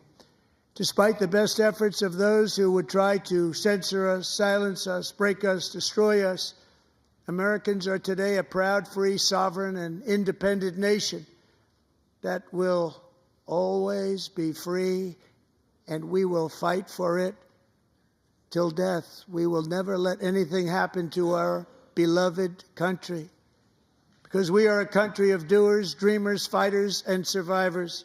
Our ancestors crossed a vast ocean, strode into the unknown wilderness, and carved their fortunes from the rock and soil of a perilous and very dangerous frontier. They chased our destiny across a boundless continent. They built the railroads, laid the highways, and graced the world with American marvels like the Empire State Building, the mighty Hoover Dam, and the towering Golden Gate Bridge.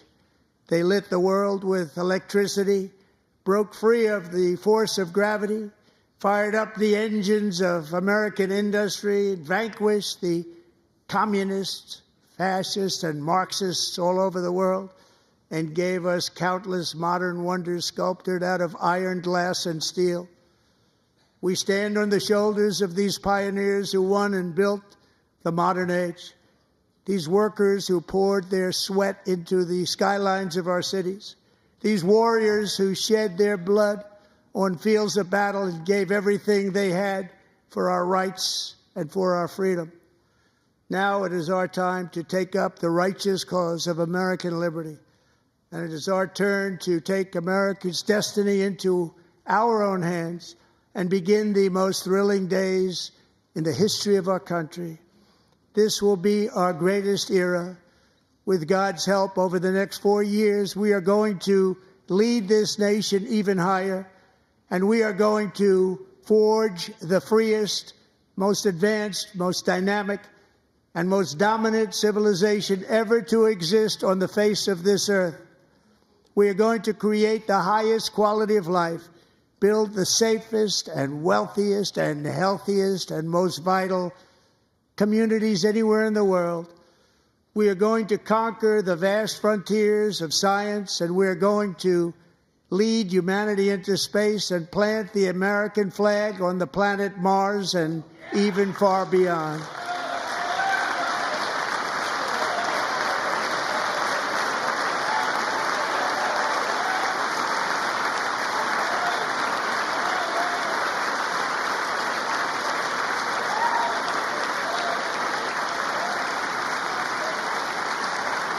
And through it all, we are going to rediscover the unstoppable power of the American spirit.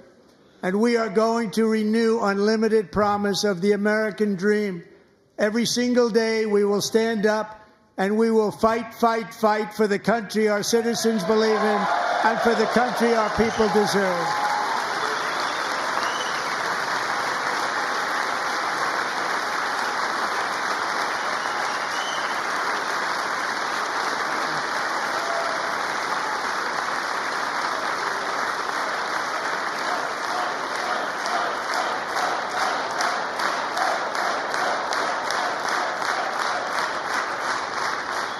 My fellow Americans, get ready for an incredible future, because the golden age of America has only just begun. It will be like nothing that has ever been seen before. Thank you, God bless you, and God bless America.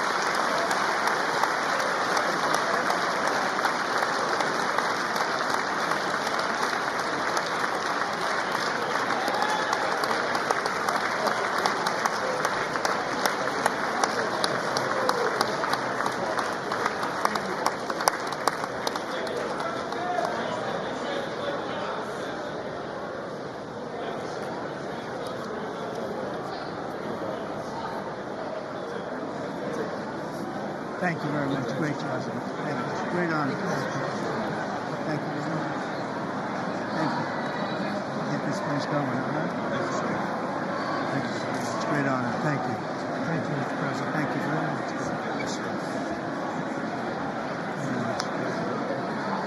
Thank you very much. Appreciate it. Thank you. See you soon. Young people from world America. Well, I'm trying to. Great guy. Thank you. Best to your family. Thank you. Thank you. Thank you very much. Appreciate it. Thank you again. Thank you again. Won't forget. So good. Yeah, it's good. So good, sir. Thank you. Terrific, Mr. Really good. It's really outstanding. Thank you. Thank you. Yes, sir. Thank you. Good job, Mr. President. Thanks. Thank We you. got you. Great. Mr. President, one of your best speeches. Thanks again, Mr. President. Thank you, Mr. President. Thanks for the phone call last night, too. Absolutely. You know that. Thank you very much. I'll do it. Just give me the information. I'm not going to get it. Sorry. Thank you, everybody. Great speech. Great speech. Best speech ever. Yes. Good.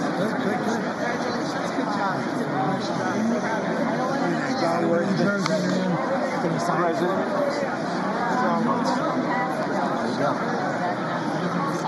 President Roger Williams, thanks for the call. I love Roger Williams. Thank you. You don't have to introduce yourself. Mr. President. I know you better than you do, Roger. Thank you so much. It's my great baseball player. America Good is- job. Great job you're doing. America is back. Thank you so much, Welcome you Mr. back to President. Pennsylvania anytime, sir. They stood for. Thank you all. Got him, you got him. Oh, man. Well done. They stood for another country, not our country. That was phenomenal. It's sir. hard to believe, isn't it? That was fantastic, sir. That was amazing. Thank you very much. Thank you. Quick selfie. Mr. President. Good job, Mr. President. Great job. Thank you so much. Great speech. Great speech. Yes, sir. President back in Pennsylvania. Oh, they're just like careful. I want to say absolutely. Good job, Mr. West Virginia. Oh, good. How you doing? All right? Did you get a chance to shake his hand earlier? No? Do you want me to get a picture of you shaking his hand or anything? You're good. Thank you very much. Let's do biofilm. Thank you, darling. Great, sir. Thank you. I love you. Best speech on the board ever. Yeah, it was so good. Thank you So very good. much. Hey, you rocked it, Mr. President. We're with you. 100% crushed. Thank you very much. Really good. Congratulations. President. Best speech ever. Thank you so much. What's the best? Mr. President, that was a great speech. That was awesome. God bless you. It was wonderful. Thank you. Great job. Let's go. Get down to that. You get down. Good luck. Thank you. It's so great. Thank you, everybody. Good job. Thank you for mentioning God needs to help us. Thank you, Mr. It's President. true. Mr. President. Thank you. Thank you. Great speech. Great speech. That was phenomenal. Thanks for taking my call. Good luck. Yeah. My man. Thank you for standing You strong. really triggered those people. Yeah. Tremendous, Mr. President. Thank Somebody you. did. Thank you so much. Thanks for the beneficial ownership in this week. That was Oh, a good yeah. time. Thanks for mentioning farmers. Well, we love our farmers. Thank you, man. Thank you, Mr. President. You earned this night. Thank you very much. Appreciate it. We're tired. Thank you, man. Proud of you. Thank you, Mr. President. Thank you so much. Thank you. Great again, Bradley. Thank you. University is here for you. I did indeed. You better believe it. Very well I done, did a good sir. endorsement. President, home run. Thank you very much. job. You killed it. Mr. President. Thank you, everybody. You did great. Thank you. Good job. Thank you. Great to see you. Slam dunk. You're doing good. Thank you, sir. You did amazing, per usual. Thank you. I'll see you. Thank you. Yes, sir. Thank you. Hey, cheese. Thank you. Got it? Love you, Got it? Mr. President. Yes. Thank you, everybody. Look at this beautiful New congressman from Eastern Washington. We've never met. Oh, Michael that's Baumgartner. good. I was one of Mike Leach's best friends. Oh, that's He thinks good. very Oh, highly Mike of you. was- oh, he was great. Tremendous. He was a great guy. Great What a speech. great- Great. Thank you. Thank you very much. Just you did a great job. Yeah, thank you. Home run, Mr. President. Home run. Home run. Home run. That was a good one. It was President, great. It was great. Good job. Good job. Thank you very much. Looking good. Look at him. I need to talk to you about some buildings, some public buildings. You let me know. I will. Thank you, sir. Mr. President.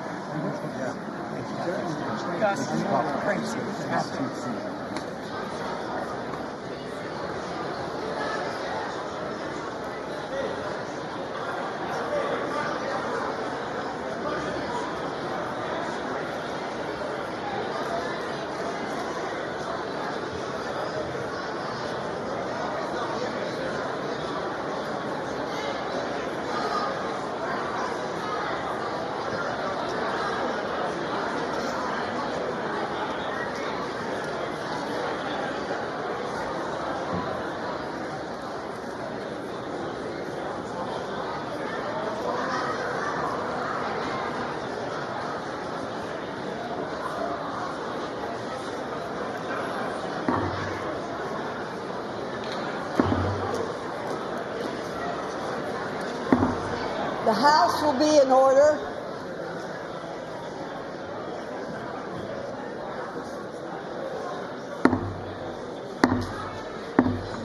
The House will be in order. For what purpose does the gentleman from Louisiana seek recognition? Speaker, I move that the message of the President be referred to the Committee of the Whole House on the State of the Union and ordered printed. Without objection.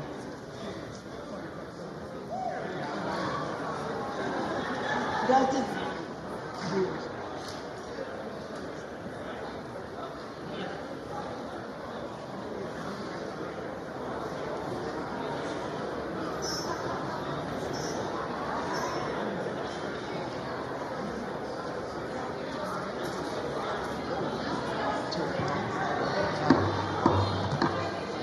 Does the gentleman from Louisiana have a motion?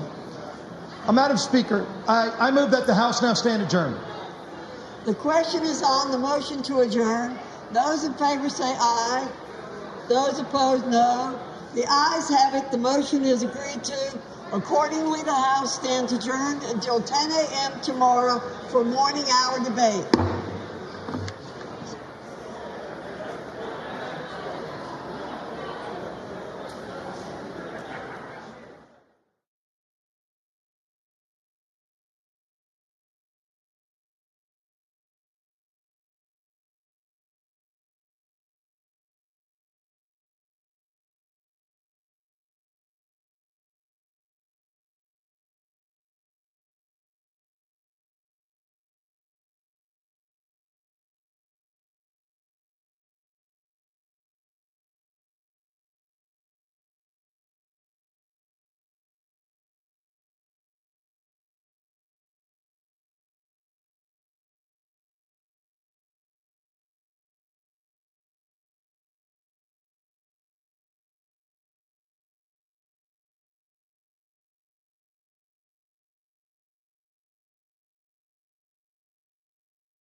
Hi, everyone. I'm Melissa Slotkin. I'm honored to have the opportunity to speak tonight. It's late, so I promise to be a lot shorter than what you just watched. I won't take it personally if you've never heard of me. I'm the new senator from the great state of Michigan, where I grew up. I've been in public service my entire life because I happened to be in New York City on 9/11 when the Twin Towers came down. Before the smoke cleared, I knew I wanted to make a life in national security. I was recruited by the CIA and did 3 tours in Iraq alongside the military. In between, I worked at the White House under President Bush and President Obama, 2 very different leaders who both believed that America is exceptional. You can find that same sense of patriotism here in Wyandotte, Michigan, where I'm speaking from tonight. It's a working class town just south of Detroit. President Trump and I both won here in November. It might not seem like it, but plenty of places like this still exist across the United States. Places where people believe that if you work hard and play by the rules, you should do well and your kids should do better. It reminds me of how I grew up. My dad was a lifelong Republican, my mom a lifelong Democrat. But it was never a big deal because we had shared values that were bigger than any one party. We just went through another fraught election season. Americans made it clear that prices are too high and that the government needs to be more responsive to their needs. America wants change, but there's a responsible way to make change and a reckless way. And we can make that change without forgetting who we are as a country and as a democracy. So that's what I'm going to lay out tonight. Because whether you're from Wyandotte or Wichita, most Americans share 3 core beliefs: that the middle class is the engine of our country, that strong national security protects us from harm, and that our democracy, no matter how messy, is unparalleled and worth fighting for. Let's start with the economy. Michigan literally invented the middle class, the revolutionary idea that you could work at an auto plant and afford the car you were building. That's the American dream. And in order to expand and protect the middle class, we have to do a few basic things. We need to bring down the price of things we spend the most money on: groceries, housing, healthcare. We need to make more things in America with good-paying union jobs and bring our supply chains back home from places like China. We need to give American businesses the certainty they need to invest and create the jobs of the future. And we need a tax system that's fair for people who don't happen to make $1 billion. Look, the president talked a big game on the economy, but it's always important to read the fine print. So, do his plans actually help Americans get ahead? Not even close. President Trump is trying to deliver an unprecedented giveaway to his billionaire friends. He's on the hunt to find trillions of dollars to pass along to the wealthiest in America. And to do that, he's going to make you pay in every part of your life. Grocery and home prices are going up, not down, and he hasn't laid out a credible plan to deal with either of those. His tariffs on allies like Canada will raise prices on energy, lumber, and cars, and start a trade war that will hurt manufacturing and farmers. Your premiums and prescriptions will cost more because the math on his proposals doesn't work without going after your health care. Meanwhile, for those keeping score, the national debt is going up, not down. And if he's not careful, he could walk us right into a recession. And one more thing. In order to pay for his plan, he could very well come after your retirement, the Social Security, Medicare, and VA benefits you worked your whole life to earn. The president claims he won't, but Elon Musk just called Social Security the biggest Ponzi scheme of all time. While we're on the subject of Elon Musk, is there anyone in America who is comfortable with him and his gang of 20-year-olds using their own computer servers to poke through your tax returns, your health information, and your bank accounts? No oversight, no protections against cyber attack, no guardrails on what they do with your private data. We need a more efficient government. You want to cut waste? I'll help you do it. But change doesn't need to be chaotic or make us less safe. The mindless firing of people who work to protect our nuclear weapons, keep our planes from crashing, and conduct the research that finds the cure for cancer, only to rehire them 2 days later, no CEO in America could do that without being summarily fired. Okay, so we've talked about economic security. How about national security? Let's start with the border. As someone who spent my whole career protecting our homeland, Every country deserves to know who and what is coming across its border, period. Democrats and Republicans should all be for that. But securing the border without actually fixing our broken immigration system is dealing with the symptom and not the disease. America is a nation of immigrants. We need a functional system keyed to the needs of our economy that allows vetted people to come and work here legally. So I look forward to the president's plan on that. Because here's the thing, today's world is deeply interconnected. Migration, cyber threats, AI, environmental destruction, terrorism. One nation cannot face these issues alone. We need friends in all corners, and our safety depends on it. President Trump loves to say peace through strength. That's actually a line he stole from Ronald Reagan. But let me tell you, after the spectacle that just took place in the Oval Office last week, Reagan must be rolling in his grave.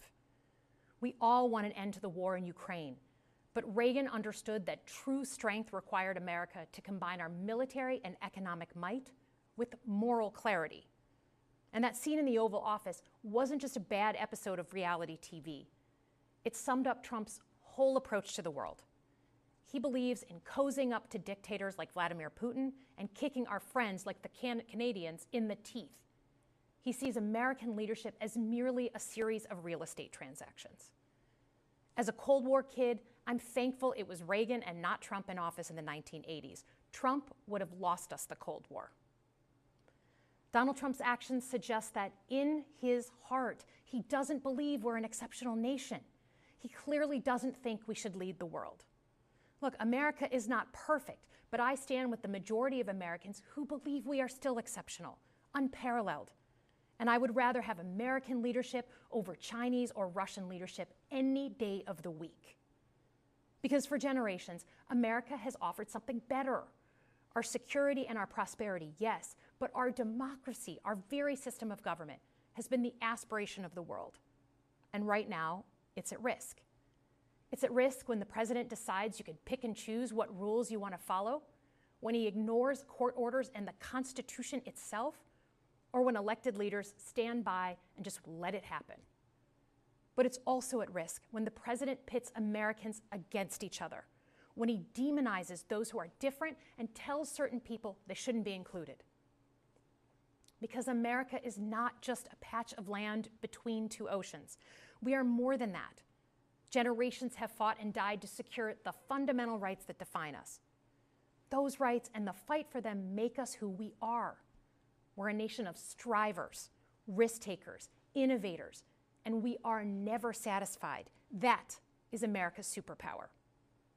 And look, I've lived and worked in many countries. I've seen democracies flicker out. I've seen what life is like when a government is rigged. You can't open a business without paying off a corrupt official. You can't criticize the guys in charge without getting a knock at the door in the middle of the night. So as much as we need to make our government more responsive to our lives today, don't for one moment fool yourself that democracy isn't precious and worth saving. But how do we actually do that? I know a lot of you have been asking that question. First, don't tune out. It's easy to be exhausted, but America needs you now more than ever. If previous generations had not fought for this democracy, where would we be today? Second, hold your elected officials, including me, accountable. Watch how they're voting.